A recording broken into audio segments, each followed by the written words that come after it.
Oh, he's very familiar to this studio, ladies and gentlemen. It's our pleasure this morning to welcome back to the corner of Papineau and René Lévesque, former CJAD host, Leslie Roberts. Hello. Hello, Leslie. How you doing? It's a pleasure to be here. It's good to see you, Elias. I'm a big fan, as you know. Well, thank you very much. It must be fun to be back at the old stomping grounds, Seeing right? Jay and it's you. fun, right? Yeah, it is.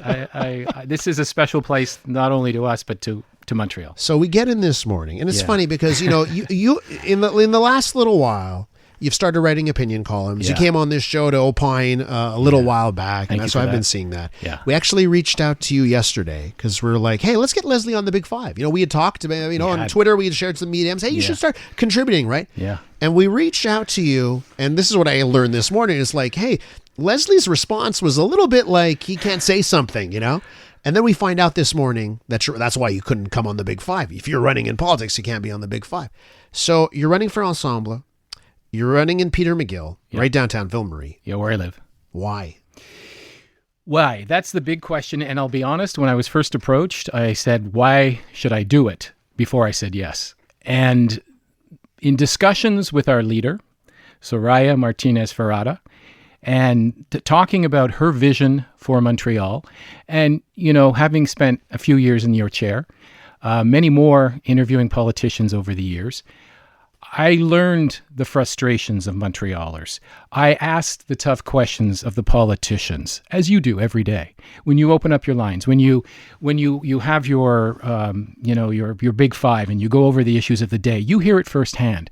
And for me, I understand it, and I also see that there's only so much you can do. This is the natural next step for me. I've spent decades, 3, in journalism. I realized it was an opportunity to do my research, and a natural next step is into politics. Because now that I know, as a Montrealer, as a guy who talks to Montrealers every day like you do, what the issues are, and more importantly, that the only way to get it done is to be at the table. And that is why I'm trying to run in Peter-McGill, where I live, have a seat on city council, and most importantly, a voice for English Montreal. Okay, so, natural next step. I'm sure there are a lot of people say, no, the natural next step, Leslie, is to enjoy, some sort of state of retirement and enjoying life. You call me old? And so I don't, I'm not, and you look great. But, there are a lot of people that say, why would you want to put yourself through this? A lot of people would say it's a thankless job. It is. Right? Yeah. So why would you want to put yourself through this at this stage? I have a tough skin now. Uh-huh. There are people who are critical of your position on different things, and you see it on social media. Sometimes you hear it even on your own phone call, and you sort of realize that you got to stand up for what you believe in, and most importantly, don't be afraid to say it. Mm-hmm. So for me, I did it at the Gazette. I did it with National Post. Yeah. I had an opportunity even to do it at La Presse, and this for me is, I think an opportunity to not only react, but to engage and most importantly, have a say when a decision affecting us as a community, as Montrealers, I have a chance to weigh in and reflect how we feel as Montrealers. You bring up the Anglo side of things, but I wonder if there's one issue, one thing that you've seen in Montreal over the last little while that you've said, enough's enough, and I want to be part of fixing it. If I look at your columns over the last little while, I'm clearly going to the pro-Palestine protests, and the last 2 years, what we've seen on the streets of the city and on the university campuses in this city, seems like that's been a big part of your life over the last little while. Law and order, most importantly. If there is any fear among Canadians, Montrealers, we have to call it out. There are laws in place to protect each other. When those laws or lines are crossed, we must carry out the letter of the law. I think of, you talked about, I'll give you your example, specifically prayer in the streets. They're blocking traffic. That's not right. Okay? There have been incidents of anti-Semitic slogans. There has been threats. Don't get me wrong, not all the time, but one is too many.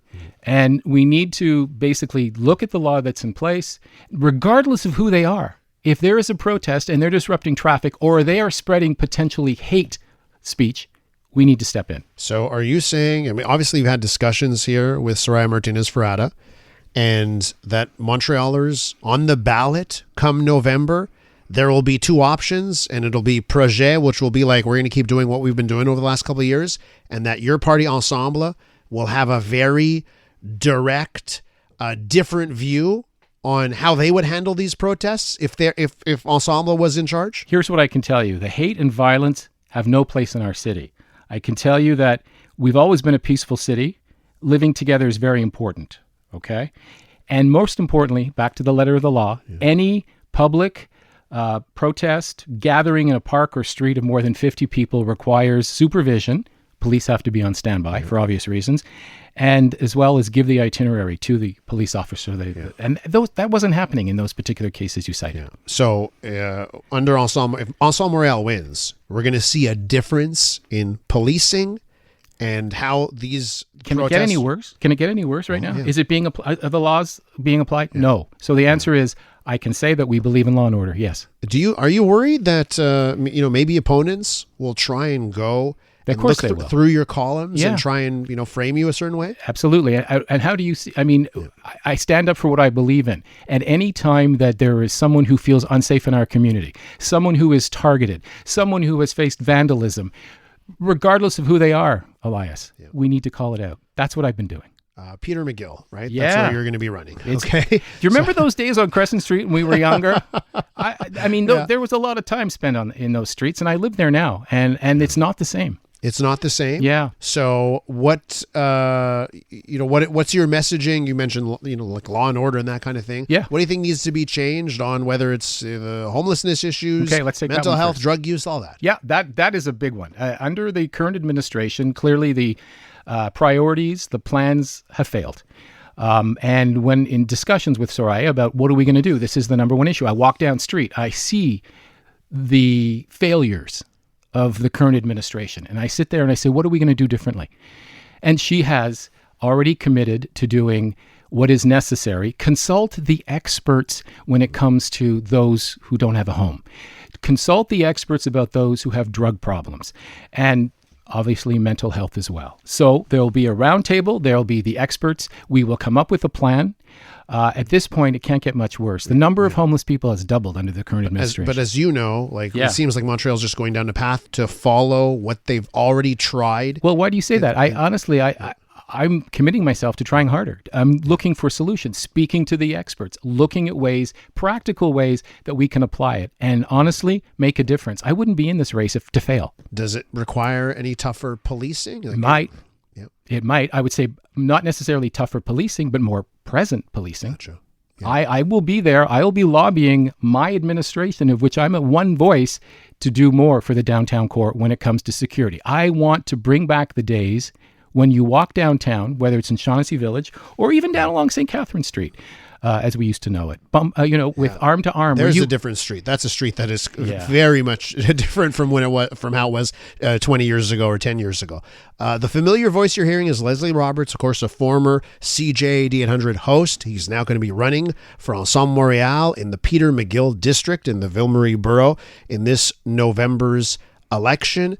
I guess I have to ask you. You brought up language, okay, and I know obviously for our listeners that's a big issue here. Yeah. But again, it's sort of like there seems to be a battle on language, and various political parties don't want to, let's say, lest they be deemed as anti-francophone, right? They don't want to go as far as maybe some would. You're clearly not in that vein. Like you're gonna advocate for Anglos, but how do you think that will go over with francophones and others? Well, I don't think it's going to be an issue. I mean, you say anti-francophone. I don't know of any political party that's anti-francophone, and I would never be a member of that. Montreal's a French city. However, we are part of the founding fathers and mothers and sisters and brothers, just to be correct, and we are even on the flag. Our culture, our foundations are on there. The current administration's, I'm assuming you're talking about that guide on how to treat Anglophones. Yeah, well, that's part of it. Well, that was part of the clinching decision for me, right? I looked at this and I said, that's where I can make a difference. If I'm there and I hear about this guide internally, if I know that this is going to be the official, instructions to its employees, and that's rather pompous, don't you think? Telling your employees this is how you treat citizens of a city. I would fight, first of all, make sure it's not there, whether I'm in opposition or in the party. And I can tell you, I brought this up with Soraya as well. She made it clear, and I know you got to do traffic. I see it's 11:15. That's okay. We got time. Okay. Okay. Well, they give you more. I'll do the liberty than hosting. me. I'll do the hosting. I'll do the hosting. You do the guesting. It's funny how you never forget this, right? 11:15. I see Jay in the background. But I've talked to Soraya about this, and she agrees. It's overreach. This guide has got to go.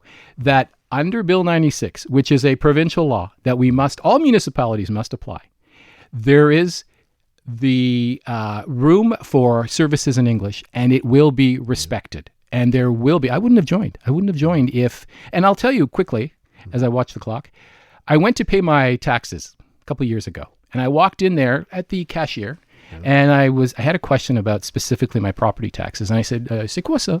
Je comprends pas. Est-ce qu'on peut faire ça en anglais, s'il vous plaît? She goes, excusez, monsieur, je parle pas anglais avec des citoyens. C'est pas part de mon job. And I'm sure you're not surprised. Yeah. And well, I've seen both. It comes down usually to that individual person. Correct. And that's the thing. The majority of people understand the I would say the ambiance, the joie de vivre, the makeup of our great city. Mm-hmm. And it's French, English, and many other languages. Let me throw one thing at you before I let you go. I've gotten a couple of different types of comments. A lot of people are so happy, right, to hear that you're entering politics, or they're happy about that. I have received some comments about, hey, Leslie, after he left CJAD, he ends up in Ottawa. Yeah. Like, is he really now a Montrealer? So I just when did you move back? How long have you actually been living in Peter-McGill? I think that's a very 4 years. Legitimate question. I got my place almost 4 years ago now. I'm trying to remember what month. And I've lived there. When I've left Montreal 3 times, but I've also come back. You always come back. You got to, right? I mean, it's kind of like when you're coming back from vacation and you're flying into Trudeau Airport and you look down and there's no place like home. Yeah. But more importantly, I think I've watched, and I became a member of TALK, as you know. Mm-hmm. I sit on the board, the former QCGN, which stands up for English rights. And I said, now that I'm no longer a journalist, this is an ability to do what ultimately I tried to do as a journalist and represent English views. So for me, I came home again and again and again, whether it was Ottawa, where I did a television morning show, whether it was when I moved to New York back in the 90s, or when I moved to Toronto in 2001. It's funny how we always come home. So yes, I'm here. I'm here I own a place. My daughter is here, as you know. Yeah. So yeah, I'm not going anywhere, especially if there's stuff I can do at City Hall. Well, Leslie, I think a lot of people would say that we need a voice like yours in politics and are happy to see it. Thank you. So welcome to the political realm, and good luck this November. Okay. I'm sure we'll be talking over the next I was going to say, whenever you need me, Elias, you know where to find me. I appreciate your time. A politician that can talk like you, that's a gift, obviously, for broadcasters. Leslie, thanks so much. Thank you, Elias. Leslie Roberts will be running for city councillor in the Peter-McGill district come November.